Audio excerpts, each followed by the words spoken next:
नमस्कार। आज से 2 हफ्ते पहले करोल बाग में एक घटना होती है जहां दो गैंग आपस में भिड़ते हैं और गोलियां चलती हैं।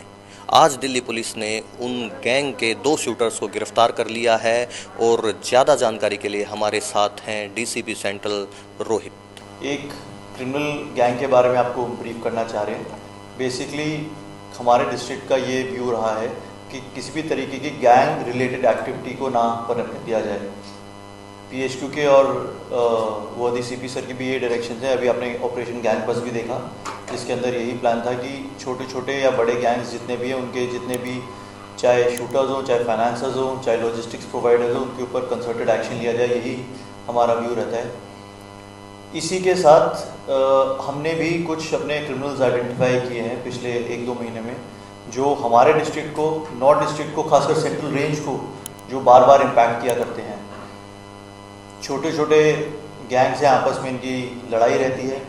इसमें ऐसे क्रिमिनल्स हैं जो रॉबरी में इन्वॉल्व हैं, अटेम्प्ट टू मर्डर में इन्वॉल्व हैं, कोई मर्डर में भी इन्वॉल्व है, और इनके आपसी झगड़ों से पूरे इलाके में दहशत सी रहती है। इसी संदर्भ में एक करोल बाग में आज से कुछ 2 हफ्ते पहले हमारे यहाँ एक केस हुआ, जिसके अंदर एक गोली चलाई गई और अटेम्प्ट टू मर्डर का हमने केस रजिस्टर किया, और वो भी 2 गुटों के बीच में लड़ाई की वारदात थी, आप सभी को पता है। उसमें दोनों तरफ से कई सारे अनवांटेड एलिमेंट्स सोसाइटी के इन्वॉल्व थे। तो rather than taking it as an individual case जिसके अंदर XYZ अटैक ABC, हमने दोनों ग्रुप्स को टारगेट करना शुरू किया।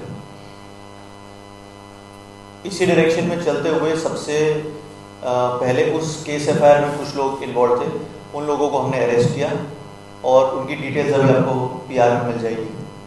और ऑपरेशन गैंग बस्ट में जो विक्टिम पार्टी थी, उनके साथ लिंक एक बड़ा रॉबर गैंगस्टर था जिसका नाम विकास कालिया है। तो ऑपरेशन गैंग बस्ट में हमने उसको अरेस्ट किया है। विकास कालिया के ऊपर पहले भी रॉबरी के पर्चे हैं, और हमारी ही सेंट्रल जिले की लास्ट ईयर की DBG रोड की एक रॉबरी थी, आर्म्ड रॉबरी, जिसके अंदर वो वांछित था, वांटेड चल रहा था। तो उसको पकड़ के हमने वो वाली रॉबरी भी खोली। आगे बढ़ते हुए इस करोल बाग वाले केस में 2 ऐसे क्रिमिनल्स थे जो बहुत ही डेस्परेट थे, और जिनके ऊपर नॉर्थ जिले के सराय रोहिला की रॉबरीज भी थी, और हमारे यहाँ पे उन्होंने फायरिंग की थी करोल बाग वाले केस में। वो 2 क्रिमिनल्स थे, साहिल और अविनाश। हमें ये पता चला कि इन दोनों के ऐसे अब इरादे हैं कि जो दूसरा ग्रुप है उस पर फिर से अटैक करना चाह रहे हैं, और ये उस करोल बाग वाले इंसिडेंट के बाद यहाँ से फरार हो गए थे। हमारी टीम ने इनको काफ़ी पीछा किया, डिफरेंट स्टेट्स में इनके पीछे गए, जो हमें इन्फॉर्मेशन मिली इनके हाइड आउट्स के बारे में। लेटेस्ट इन्फॉर्मेशन ये थी कि ये वापस आके किसी भी दिन दोबारा दूसरे गैंग पे अटैक कर सकते हैं, या उनके जो भी 1-2 मेंबर्स हैं जो इनको लगता है कि अभी बाहर हैं। बाकी तो हमने मोस्टली उनको एप्रीहेंड करके, अरेस्ट करके जेल भेज दिया। इसी इन्फॉर्मेशन के तहत कल हमने एक ट्रैप सेट किया, जब साहिल और अविनाश कमला मार्केट के एरिया से निकल रहे थे, जाकिर हुसैन कॉलेज के पास से, और जो हमारी स्पेशल स्टाफ की टीम, ATS की टीम, पूरी ऑप्स की टीम वहाँ पे मौजूद थी। उन्होंने एक ट्रैप सेट किया, उन्होंने उनको रोकने की कोशिश की। एक स्टोलन स्कूटी पे वो लोग आए, जो हमें बाद में पता चला, बट जब उनको रोकने की कोशिश की गई तो उन्होंने पोजीशंस ली और पुलिस पार्टी पे फायर किया। जवाबी कार्रवाई में हमारी पुलिस पार्टी ने भी उन पर फायर किया और दोनों को इंजर किया। दोनों के पैरों पे गोली लगी है। जब वो इंजर्ड हो गए तो उसके बाद दोनों को नियर बाय हॉस्पिटल शिफ्ट किया गया, और अब आगे की इंटरोगेशन जारी है। इसमें मैं स्पेशल क्रेडिट देना चाहूँगा ACP करोल बाग शिवम को, कि ये पूरी इन्फॉर्मेशन जो है उन्होंने अपने सोर्सेज के द्वारा डेवलप की, क्योंकि वो भागे हुए थे, उनके पीछे टीम्स लगी हुई थी, लेकिन एग्जैक्ट इन्फॉर्मेशन मिल नहीं पा रही थी कि वो कब हमारे गिरफ्त में आ सकते हैं। तो शिवम ने अपने रिसोर्सेज यूज़ किए और ये इन्फॉर्मेशन डेवलप की, इन्फॉर्मेशन पास ऑन की अपनी टीम को भी और ऑप्स की टीम को भी, और उसके बाद ये पूरा ऑपरेशन को अंजाम दिया गया।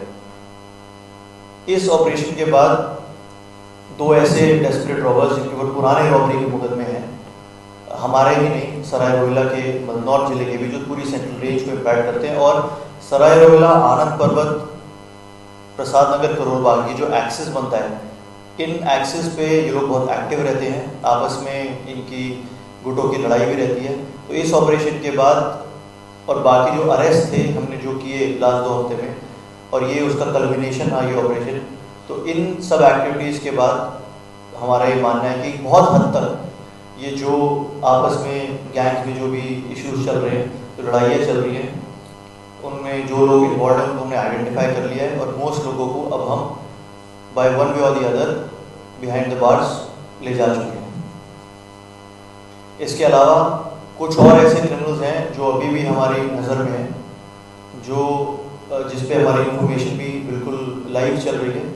तो सूनर और लेटर उनको भी हम लोग पकड़ लेंगे। हमारा एम सिर्फ इतना है कि ये जो पूरा एक्सेस है, जो जैसे मैंने डिफाइन किया, इस एक्सेस पे किसी भी तरीके की गैंग रिलेटेड एक्टिविटी ना हो। इनसे हमें एक कंट्री मेड वेपन, एक इटालियन मेड पिस्टल और कई सारे लाइव राउंड्स मिले हैं। जिस स्कूटी पे आए थे वो बाद में पता चला कि मालवीय नगर से वो स्कूटी भी चोरी है। और बहुत ही फॉर्मेटिव एज पे हैं दोनों। जो साहिल है वो 28 साल पे है और अविनाश 24 साल पे है। तो बड़े क्रिमिनल्स हैं, पहले के इन्वॉल्वमेंट्स हैं। तो हमारा ये जनरली आइडिया रहा है कि ऐसे क्रिमिनल्स को जितनी जल्दी हो सके गिरफ्त में लिया जाए और उनको सर्कुलेशन से बाहर निकाला जाए ताकि आगे वो ऐसी कोई एक्टिविटी ना कर पाए। इस पूरे ऑपरेशन को हमारे एडिशनल डीसीपी ऋषि और एडिशनल डीसीपी प्रशांत, खासकर प्रशांत ने सुपरवाइज किया। So my compliments to him. ACP ops Padam Singh साहब और इंस्पेक्टर रोहित, इंस्पेक्टर रघुवीर और उनकी जो भी एसोसिएट टीम है, उन्होंने इस ऑपरेशन को अंजाम दिया अपनी पूरी टीम के साथ। My compliments to them. और ऐसे ही जो बाकी क्रिमिनल्स हमने आइडेंटिफाई कर रखे हैं उन पर भी हमारा एक्शन जारी रहेगा। Thank you so much.